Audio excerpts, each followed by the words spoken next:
నీకిక తప్పదక్క. నువ్వే cake cut చేయి.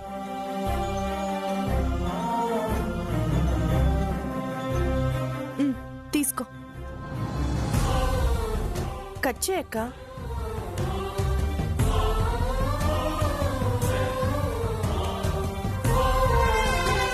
నా వల్ల కాదైశ్వర్య. నువ్వు కూడా కట్ చేయకపోతే ఎలా అక్క? సరే, నేనే కట్ చేస్తాలే.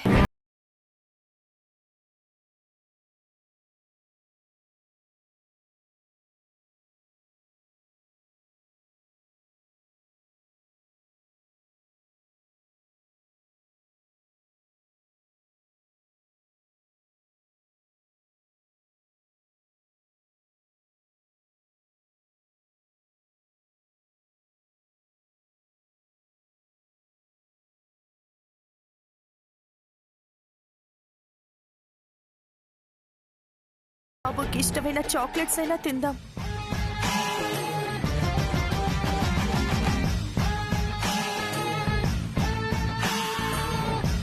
తీసుకోండి అత్తయ్య.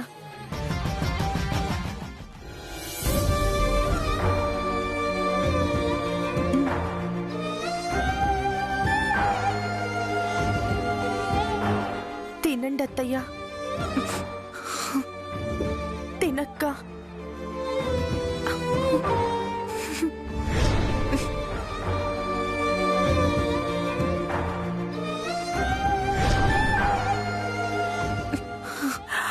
ఊరుకోండి అత్తయ్య, ఊరుకోండి. అఖిల్ బాబు పుట్టిన తర్వాత ఇప్పటి వరకు ఏ పుట్టినరోజు నాడు వాడి ఇంట్లో లేకుండా లేడమ్మా.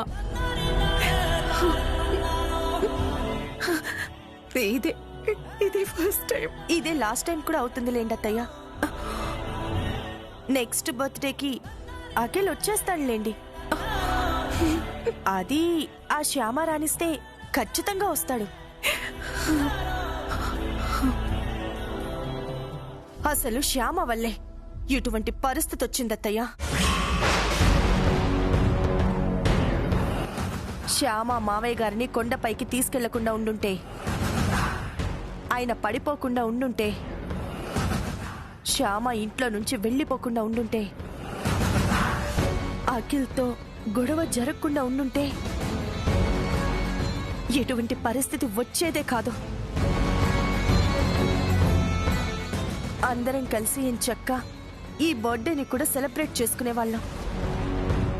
ఏంటో మనకి ఆ అదృష్టం లేకుండా చేసింది ఆ శ్యామ. వద్దు, దాని పేరెత్తొద్దు. ఆ పేరు వింటేనే కడుపు రగిలిపోతుంది.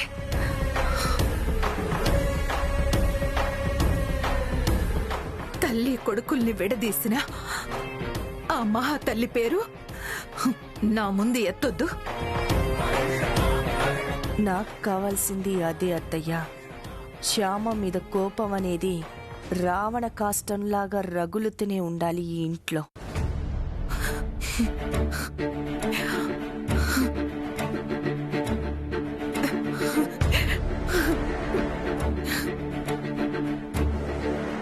అక్క, ఆ కేక్ ముష్టి వాళ్ళకెవరికైనా ఇవ్వు, వాళ్ళైనా తింటారు.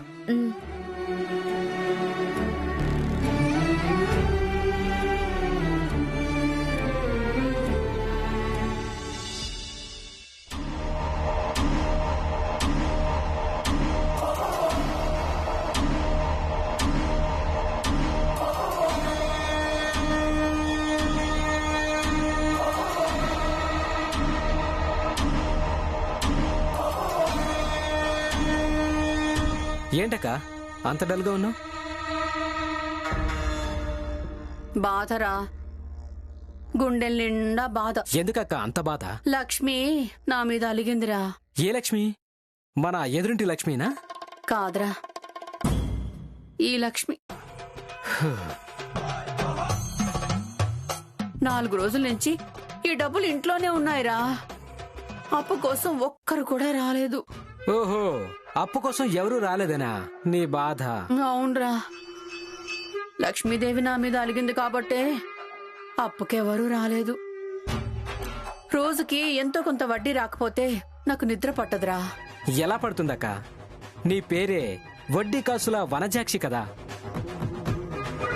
వడ్డీ దానిదే నిద్ర ఎలా పడుతుంది? ఆహా. ఓరే తమ్ముడు, ఒక పంచేనా? ఏంటక్క? ఈ 50,000 నీకు అప్పుగా ఇవ్వనా? కానీ నాకిప్పుడు డబ్బులు అవసరం లేదక్క. కానీ నాకు వడ్డీ అవసరం ఉంది కదరా. తోడబుట్టిన వాడివి ఈ అక్క కోసం ఆ మాత్రం చేయలేవా? సరే అక్క, ఇవ్వు. ఆ? ఆ, అమ్మయ్యా, ఇప్పుడు నా బాధ తగ్గిపోయింది. అవునక్క, మన ఇంట్లో అద్దెకి దిగిన వాళ్ళది ఈ ఊరు కాదనుకుంటా. అవునరా, వాళ్ళది గుంటూరు జిల్లా. ఆ అమ్మాయి వాళ్ళ పుట్టిల్లు బాపట్ల దగ్గర ఏదో పల్లెటూరట. వాళ్ళ నాన్న వ్యవసాయం చేస్తుంటాడట. వాళ్ళ అత్తగారిల్లేమో గుంటూరు దగ్గర పల్లెటూరట. వాళ్ళ మావయ్య గారిది చిల్లర కొట్టు వ్యాపారం అట. అవునా? మరి అక్కడే వ్యాపారమో వ్యవసాయమో చేసుకోకుండా హైదరాబాద్ ఎందుకు వచ్చారంట? బ్రతుకు తెరువు కోసం వచ్చుంటారా. అంతే ఏంటిదిలే, అంతే. ఇంతకీ వాళ్ళు ఎంతకాలమైందంట ఈ ఊరొచ్చి? ఏమోరా, తెలీదు. పోయిన బోనాల కంటే ముందే వచ్చుంటారులే ఈ ఊరు. పోయిన బోనాల కంటే ముందే వచ్చుంటారా? బోనాలకి వాళ్ళు రావడానికి సంబంధం ఏంట్రా? అది బోనాలకి నీకు కొత్త చీరిచ్చారు కదా. ఆ, ఇస్తే పోయిన బోనాల కంటే ముందు వాళ్ళు ఈ ఊరు వస్తేనే కదా బోనాల గురించి వాళ్ళకి తెలిసేది. అందుకే అలా అన్నానన్నమాట. అవును, వాళ్ళ గురించి ఇన్ని వివరాలు అడుగుతున్నావెందుకు? ఆ, ఆ, అది ఎందుకంటే నీకోసమే అక్క. నా కోసమా? అవును, నీకోసమే. వాళ్ళ బ్యాక్గ్రౌండ్, వాళ్ళ ఆర్థిక సమస్యలు తెలుసుకొని, వాళ్ళకేమైనా అప్పు కావాలేమో అని తెలుసుకొని నీ చేత అప్పిద్దామని అనుకున్నా. నేనెప్పుడో చెప్పానురా వాళ్ళకి అప్పు కావాలంటే అడగమని. వాళ్ళకే కాదు, ఊళ్ళో వాళ్ళకి ఎవరికన్నా కావాలన్నా కూడా అప్పిస్తాననే చెప్పాను. కానీ ఇంతవరకు అడగలేదు. అడుగుతారులే అక్క, తొందరలోనే నిన్ను అప్పు అడుగుతారు.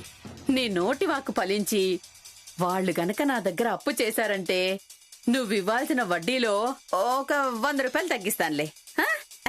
సరేనా? అమ్మయ్యా. సొంత తమ్ముడికి వడ్డీలో 100 రూపాయలు తగ్గిస్తావా? నువ్వు మారవాక్క.